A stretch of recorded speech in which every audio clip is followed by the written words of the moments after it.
From St. George's Episcopal Church in Carmichael, and we've been running a poll on Facebook to see what questions people have about our church. And so Tess is going to be interviewing me. Do we do afternoon weddings? Definitely, we can do weddings in the afternoons, evenings, mornings, whenever people need to have their wedding. We'll be glad to work with them. Do you have to be a church member to have your wedding at St. George's? No, I'm very happy to work with people who aren't church members. I like to do premarital counseling with couples to help them prepare for the wedding and prepare in their relationship. I'm very glad to work with anyone who would like to come to be married. And do you do weddings for gay people? Yes, in the Episcopal Church, this is not just true at St. George's, but in the whole Episcopal Church, clergy are authorized to do same-sex weddings, and I've done those in the past, and I am certainly available to do those in the future. Thank you. And probably an unexpected question. Do you have a single-occupancy bathroom for non-binary people? Yes, we have regular men's and women's bathrooms in the hallway, but off of the office we have a bathroom that is non-binary that anyone can use at any time. Are the dogs allowed on a leash here at St. George's? Yes, we've had people quite a few times bring their dogs on leashes, and people with dogs are very welcome to come. And do you plan to offer afternoon services at St. George's? We're taking a look to see how many people would like that. If we have a lot of people who would really like to have an afternoon or evening service, then we'll see about designing that either as a regular thing or maybe once a month. And we'll get some more feedback to see what the need is for that.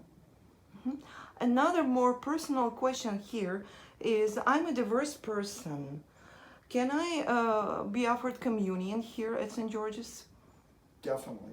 There's no restriction on communion, and our communion is open to everyone, no matter what their background or their circumstance. And well, our church has people from, they're introverts, extroverts, all kinds of folks, and I think we try to respect those who don't want to be overwhelmed.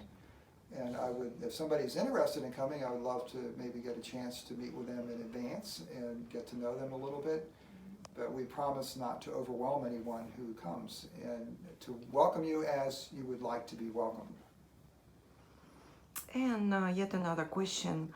A person is asking whether your church resembles a country club for rich white people, because he says that whenever he would come to a parking lot of a church and he can see all these fancy cars, he already feels inferior and turns around. What would you say to him? I think when you see our parking lot, it has all kinds of cars, and certainly not all fancy ones, and our congregation is not all fancy. And we recognize that everybody has gifts, and we want people to give the gifts that they have, and everybody is welcome no matter what their circumstance. There are people who are grieving, and they kind of afraid of showing their grief in public. What would you recommend those people? Well, certainly people at our services or during fellowship, if they're experiencing grief and loss, if they need to cry, they're welcome to do that. We never force that on anyone, so that they're welcome to express their grief in whatever way is natural for them. And I'm always available pastorally to talk with people individually where it might be more comfortable about their experience of grief and loss. This is something that the regular members go through from time to time, so we recognize that's part of life, and we accept those where they are. Father Ray, as a director, what Sundays are you available at St. George's? I'm normally here 2 Sundays of the month. I'm part-time because the St. George's is a smaller congregation, and usually I'm here on the 2nd and 3rd Sundays of the month. And now and again we rearrange that. Then we have regular, what we call supply clergy, who fill in on the 1st and the 4th Sundays, but it's the same person. We have one person who comes every 1st Sunday and one person every 4th Sunday.